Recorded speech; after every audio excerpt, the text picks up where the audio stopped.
قرآن عظیم کی اہم صورتوں میں سورہ انعام اور سورہ اعراف، جس کی آج ہم نے تلاوت کی ہے، اس میں اللہ عز و جل نے انسان کی تخلیق، انسان کی پیدائش کے تفصیلی معاملات کو بیان فرمایا۔ آدم علیہ السلام کو کس طرح سے پیدا کیا گیا اور ان کے پیدا ہونے کے بعد کیا کیا معاملات پیش آئے، اللہ تعالیٰ نے اس کو تفصیلاً ارشاد فرمایا۔ ارشاد ہوتا ہے کہ رب ذوالجلال فرشتوں کو یوں فرماتا ہے کہ میں زمین میں اپنا ایک نائب، اپنا خلیفہ بھیجنا چاہتا ہوں جو میری قدرت کے مظاہر کو بیان کر سکے۔ تو فرشتوں نے پہلے یہ کہا کہ اے مولا، ہم تو تیری تسبیح اچھی بیان کرتے ہیں، تیری عبادت میں ہم تو بہت لگے ہوئے ہیں، پھر انسان کو جو جا کر کے خون ریزی کرے گا، فساد کرے گا زمین پر، ایسے کو تو کیوں اپنا خلیفہ بناتا ہے؟ اللہ عز و جل نے فرشتوں کو یوں فرمایا کہ جو میں جانتا ہوں وہ تم نہیں جانتے۔ پھر تخلیق شروع کی بات ہے، یہ آدم علیہ السلام کی پیدائش کے سلسلے میں جبرائیل امین علیہ الصلوۃ والتسلیم کو زمین پر بھیجا گیا، جگہ جگہ کی مٹی اٹھا لائے ہیں، اس لیے کہ انسان کو مٹی سے بنانا تھا۔ اس وقت یہ روایات میں ہے کہ جبرائیل امین علیہ الصلوۃ والتسلیم زمین سے مٹی اٹھانے کے لیے آئے، زمین کی پیدائش ہو چکی، آسمان بن چکا، یہاں پیڑ پودے لہلہاتے ہوئے موجود ہیں، سمندروں کی موجیں ہیں، پہاڑ جبل شامخ کھڑے ہیں، لیکن انسان نہیں تھا پوری کائنات میں۔ زمین سے جب وہ مٹی اٹھانے لگے تو زمین نے رونا دھونا شروع کیا کہ جبرائیل کس لیے لے جایا جا رہا ہے؟ کہا انسان بنانے کے لیے۔ کہا انسان بنے گا، پھر وہ آئے گا میرے اوپر، قتل و غارت کرے گا، خون ریزیاں کرے گا، گناہ سے مجھے سرخ کر دے گا، لہٰذا مجھ سے مٹی کو نہ اٹھاؤ۔ زمین پر رحم کھا کر حضرت جبرائیل علیہ السلام واپس چلے آئے، عرض کرنے لگے مولا زمین بہت رو رہی ہے کہ اس کے حصے سے مٹی اٹھا کر انسان نہ بنایا جائے۔ پھر اللہ عز و جل نے میکائیل علیہ السلام کو بھیجا، ان کے ساتھ بھی یہی معاملہ ہوا۔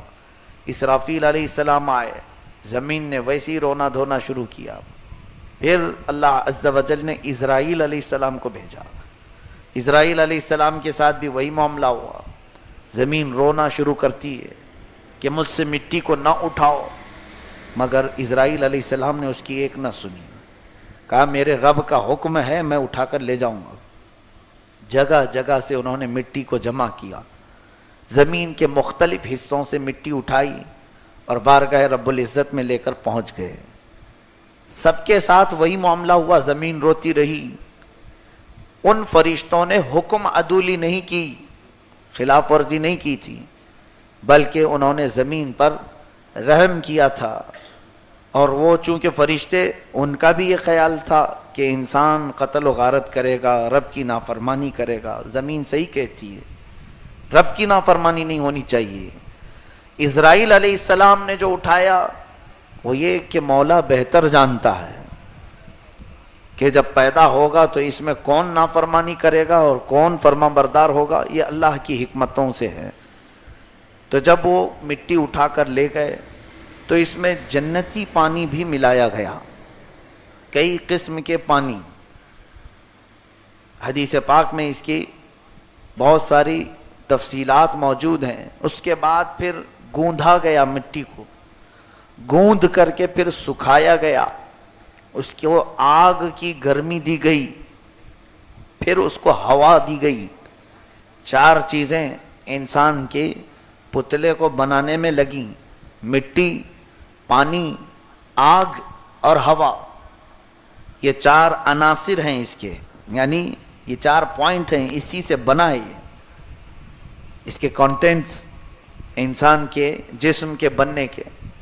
اور اسی وجہ سے بزرگوں نے فرمایا انسان کے اندر یہ چاروں کی فطرتیں موجود ہیں، چاروں کی۔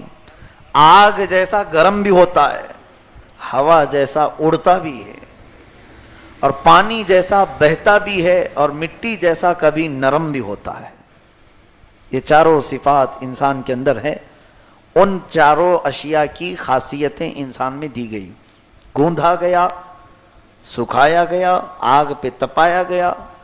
پھر یہ بھی روایت میں ہے کہ سدرۃ المنتہا سے 40 دن اس پر بارش برسائی گئی، برسایا گیا پانی. قرآن میں اللہ فرماتا ہے وَلَقَدْ خَلَقْنَا الْإِنسَانَ مِنْ صَلْصَالٍ. صلصال کہتے ہیں بجتی ہوئی مٹی، جیسے مٹکا ٹھوکو تو ٹک ٹک کی آواز آتی ہے.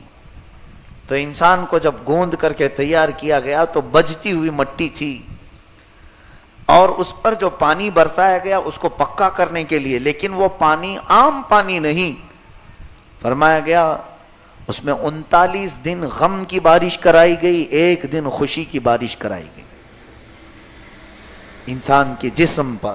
یعنی یہ پہلا فارمولا ریڈی ہو رہا ہے، ابھی سب سے پہلا انسان تیار ہو رہا ہے، اس میں ساری چیزیں ہو گئی. 39 دن غم کی بارش اور 1 دن خوشی کی بارش اس پتلے پر برسی، جس کی وجہ سے انسان کی زندگی میں غم زیادہ اور خوشیاں کم ہوتی. ہمیں سال بھر روز عید کا دن نہیں آتا ہے، عید کا دن ایک ہی بار آتا ہے، سال میں ایک رکھا گیا ہے، 365 دن ہے. اسی طرح دنوں کی تعداد کے اعتبار سے ہمارے تیوہار ہوں، خوشیاں ہوں، مختصر ہوتی. باقی سب انسان کے روزمرہ کے کام ہی ہیں جس میں پریشان رہتا ہی ہے.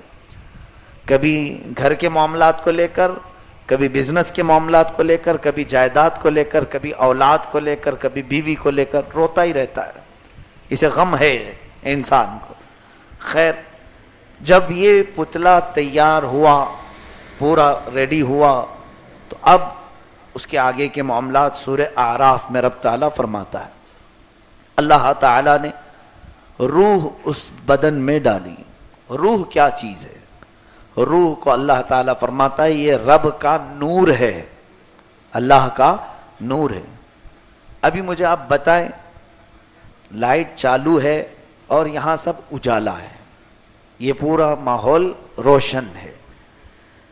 لائٹ تو آپ کو دکھ رہی ہے، لیکن یہ اجالا جو ہے اسے نہ ہم پکڑ سکتے ہیں، نہ ہم اس کو کوئی نام دے سکتے ہیں. یہ کیا چیز ہے؟ یہ اجالا صرف اتنا ہے کہ ہماری آنکھوں کو دیکھنے کے قابل بناتا ہے، باقی یہ اجالا جو ہے یہ نظر نہیں آتی چیز. روح کا معاملہ ایسے ہی ہے کہ وہ نور ہے، وہ جسم میں ہے لیکن نظر نہیں آتی. کچھ پاور ایسے ہوتے ہیں.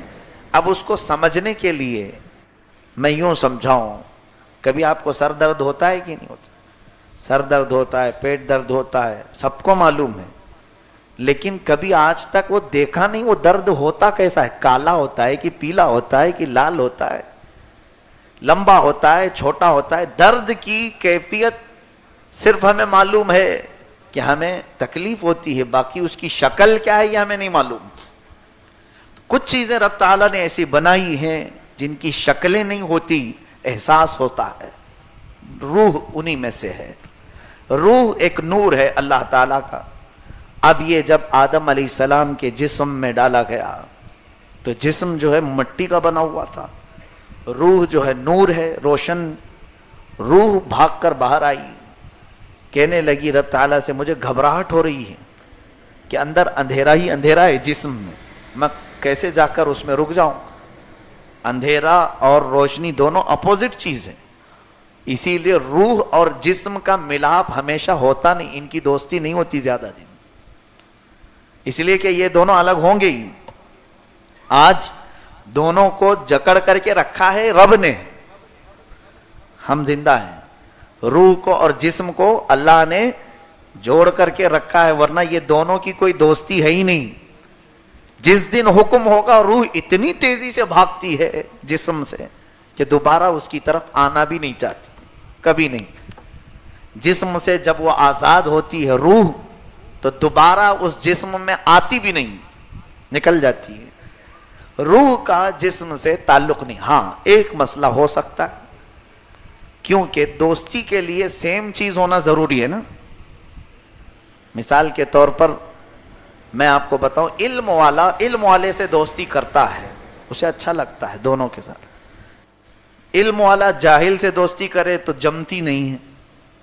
سائلنٹ رہنے والا بڑبڑیا سے دوستی نہیں کرتا، اس کی جمتی نہیں.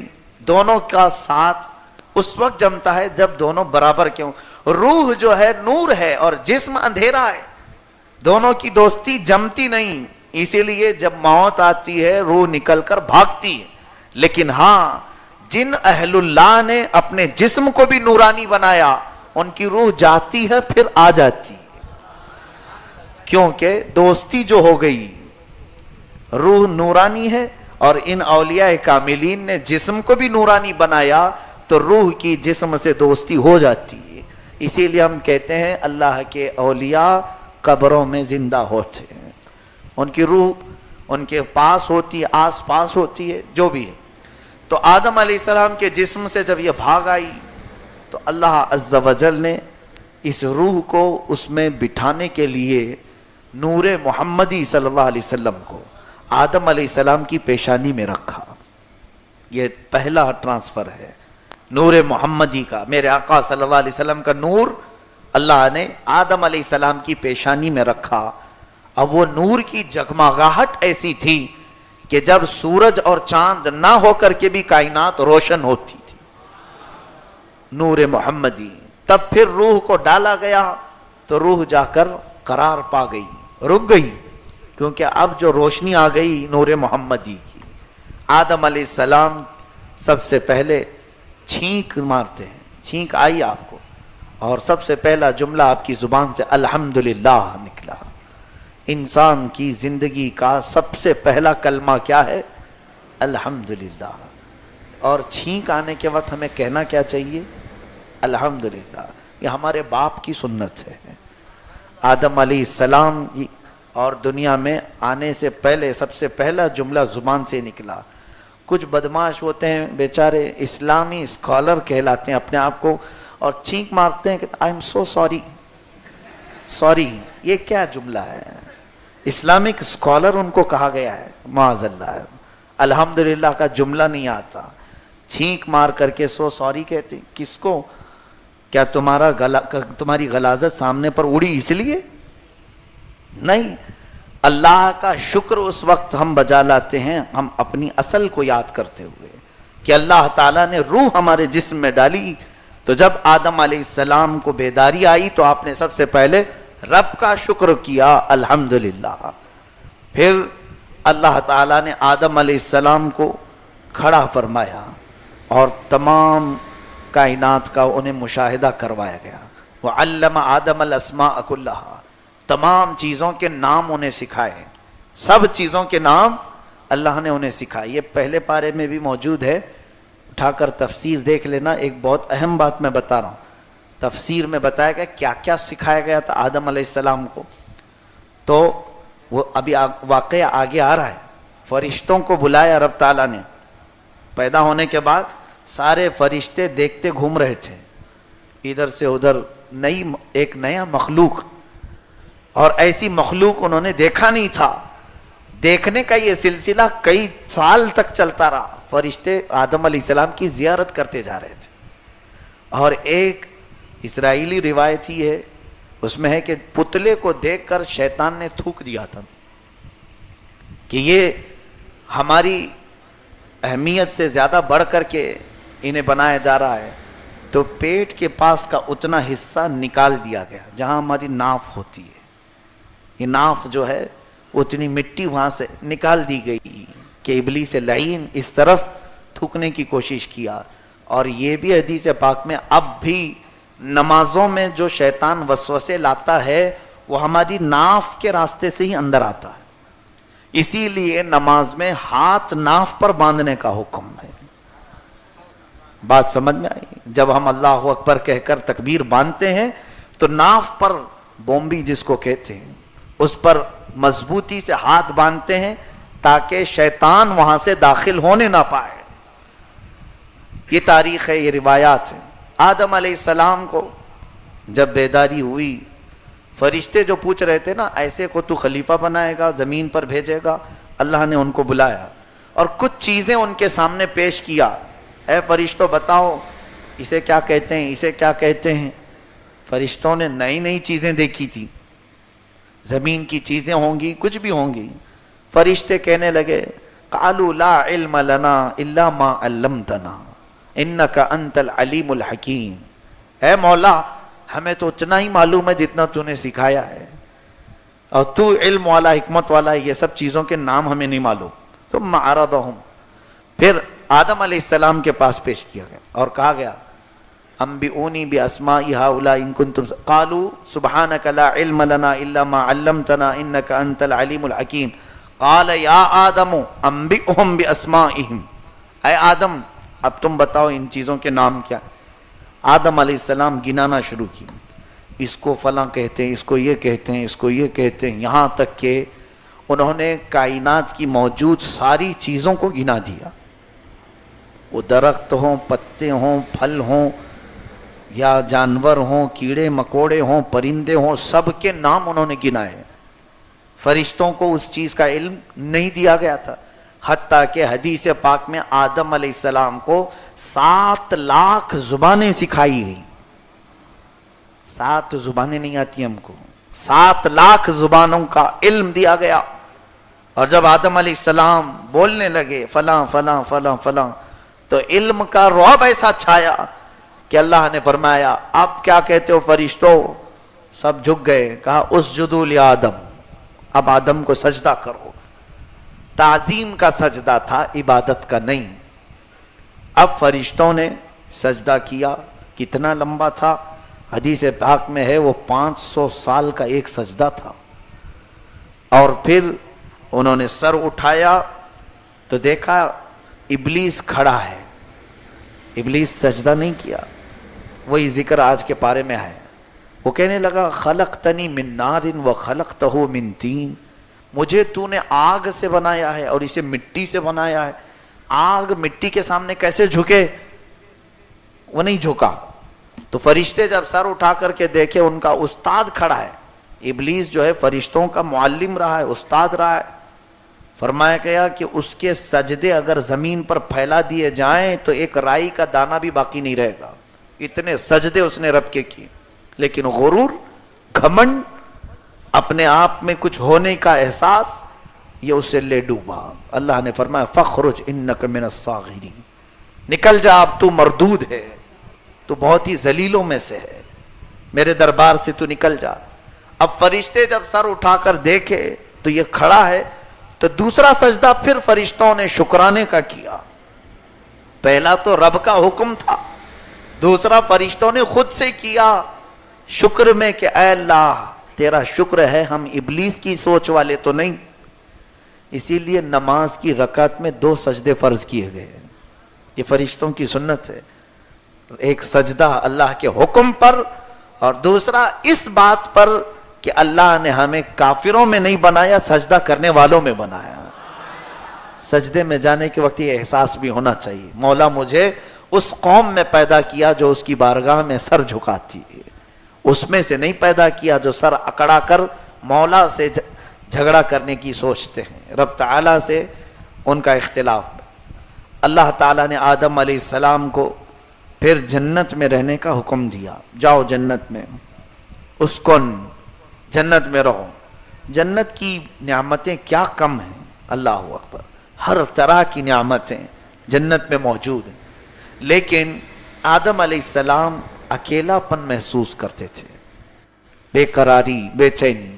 اس کا مطلب یہ ہے کہ انسان کو جو پیدا کیا اللہ نے, اس کی فطرت میں ہے یہ اکیلا رہنا پسند نہیں کرتا. انس سے بنا ہے انسان. انس کہتے ہیں دوسرے کی طرف کھچاؤ, لگاؤ, جسم کے اندر ہمارے موجود ہے پہلے سے. اسی لیے انسان جنگلی نہیں ہوتا, اکیلا کوئی ہوتا ہو, لیکن عام طور پر انسان کی عادت, فطرت یہ ہے کہ وہ انسانوں سے قریب رہنا چاہتا ہے. انس ہے اس کے اندر. آدم علیہ السلام کی یہ بے چینی, بے قراری, جنت میں کون سی نعمت نہیں ہے, سب ہے, لیکن اپنے جیسا کوئی دوسرا بشر نہیں ہے, سب نعمتیں ہیں. تو اللہ عز و جل نے آدم علیہ السلام ایک بار آرام فرما رہے تھے, ان کی بائیں پسلی سے کچھ حصہ نکالا گیا, آدم علیہ السلام کی، اور اس بائیں پسلی سے پھر ایک شکل تیار ہوئی، وہ حضرت حوا بنی۔ اللہ تعالی قادر مطلق ہے، جہاں سے جیسا چاہے بنا دے، وہ تو صرف کن کہتا ہے تو ہو جاتی ہے۔ اب حضرت حوا زندہ جنت میں ہوئی۔ اب یہاں سے فرق ہے، مرد کو باہر بنایا گیا، عورت کو جنت میں پیدا کیا گیا۔ جنت کی تخلیق ہے یہ عورت۔ کاش یہ اپنی اصلیت کو پہچان لیتی کہ جنت سے آئی ہے، اس کی اصل، اس کی پیدائش، برتھ پلیس جنت ہے، اور کام جہنمیوں کے کرنا پسند کرتی ہے، اور یہ اپنے اصلی جگہ جانا پسند نہیں کرتی۔ اس وجہ سے تو آج فحاشی اور بے حیائی عورتوں میں بڑھ گئی۔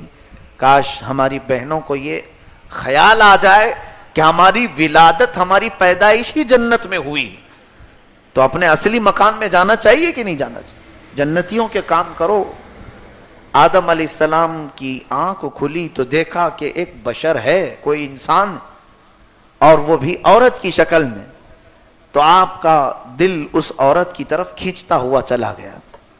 اس خاتون کو آپ قریب کرنا چاہتے تھے، وہ بی بی حوا ہیں، ان کو پکڑنے کے لیے گئے، رب کا حکم آیا، اے آدم ابھی حلال نہیں تیرے لیے، حلال نہیں، نکاح ہوگا اور مہر دو، پھر تمہارے لیے اس کو چھونا حلال ہے۔ یعنی اللہ عز و جل چاہتا، وہاں نہ دنیا ہے، کائنات ہے، کچھ بھی نہیں ہے، ایک مرد ہے، ایک عورت ہے، اور وہ بھی جنت میں جس طرح چاہیں عیش کریں۔ رب نے قانون بنایا جنت سے کہ اے بندے، اگر تجھے اس خاتون کو اپنانا ہے تو میرے قانون کے اندر میں آ کر کے کرو۔ وہ قانون کیا ہے؟ نکاح ہو اور مہر بھی دو۔ تو مہر دینا یہ جنتی قانون ہے۔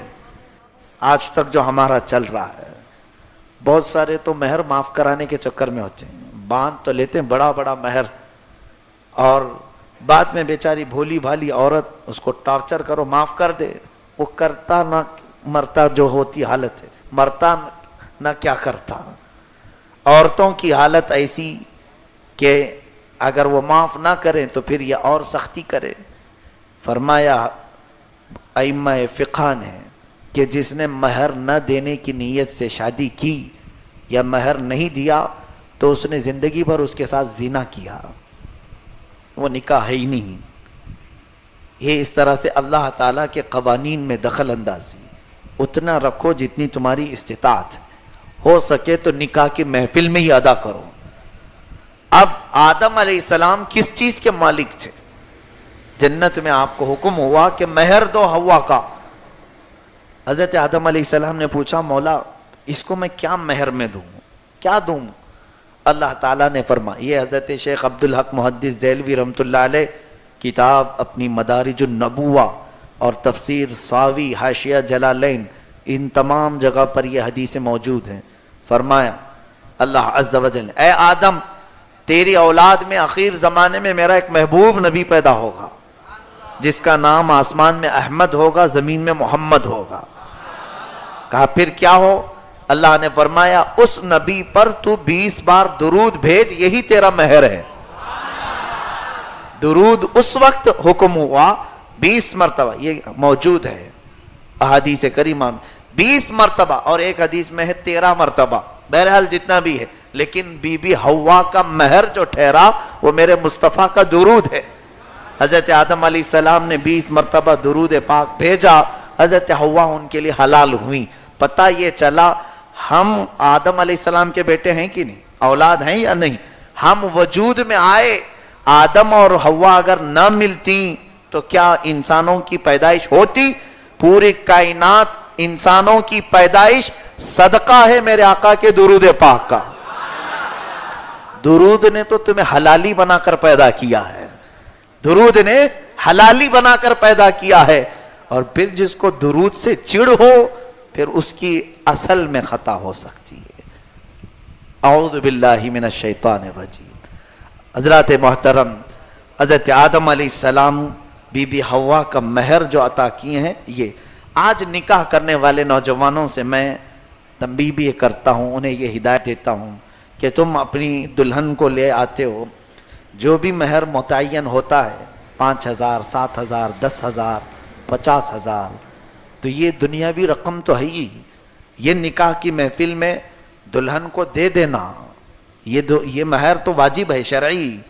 لیکن رات اپنے گھر جانے سے پہلے تم بھی 20 بار درود پڑھ لینا تاکہ شرعی اعتبار سے جو مال کا مہر تم پر واجب ہوا یہ مہر بھی ادا ہو جائے اور ہمارے باپ آدم علیہ السلام کی سنت والا مہر بھی ادا ہو جائے.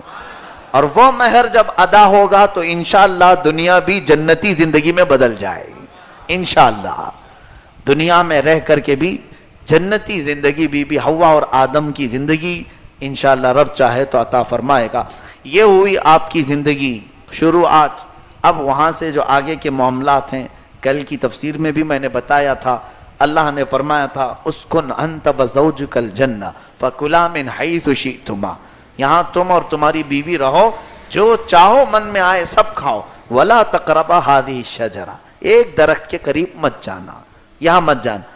ابلیس لعین جو مردود ہو گیا تھا وہ آیا کہتا ہے فوسوس لهما الشیطان لیبدی لهما ما وری من سوآتهما وقال ما نهاكما ربكما عن هذه الشجرہ. اے آدم و حوا تمہیں معلوم ہے تمہارے رب نے کیوں منع کیا ہے؟ الا ان تکونا ملکین او تکونا من الخالدین. اس لیے کہ تم کھاؤ گے تو یا تو فرشتے بن جاؤ گے یا تو ہمیشہ جنت میں رہنے والے ہو جاؤ گے. اس لیے منع کیا ہے. فرشتے تو بہت اعلیٰ تھے رب تعالیٰ کی عبادت میں اور جنت کی ہمیشہ کی زندگی کسے پسند نہیں؟ وسوسہ ڈالا. قرآن میں ہے وسوسہ ڈالا ان دونوں کو بھی کہ تم ہمیشہ اس میں رہو گے اگر وہ درخت کا پھل کھاؤ گے. تو اس وسوسے میں آ کر ان دونوں حضرات نے پھل کھا لیا اور اللہ کا عتاب ایسے کہ فوراً ان کے کپڑے اتار لیے گئے. جنت میں کچھ اور بھی مخلوق تھی جیسے حدیث میں ہے سانپ مور یہ جنتی جانوروں میں تھے اور سانپ کے پیر تھے اور سانپ بڑا خوبصورت تھا سارے اسے دیکھا کرتے تھے. مور کے بھی بڑے حسین و جمیل پیر تھے خوبصورتی میں تو اس کی مثال نہیں تھی. تو فرمایا گیا کہ یہ دونوں جانوروں نے شیطان کی بات آدم و حوا تک پہنچانے میں مدد کی.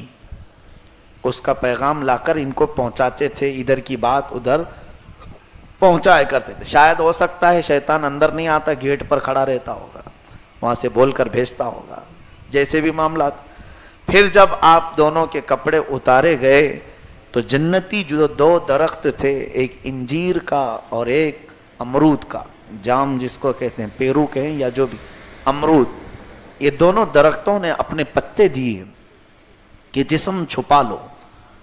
تو اب ہوا یہ اللہ تعالیٰ نے فرمایا تم جنت سے اتر جاؤ.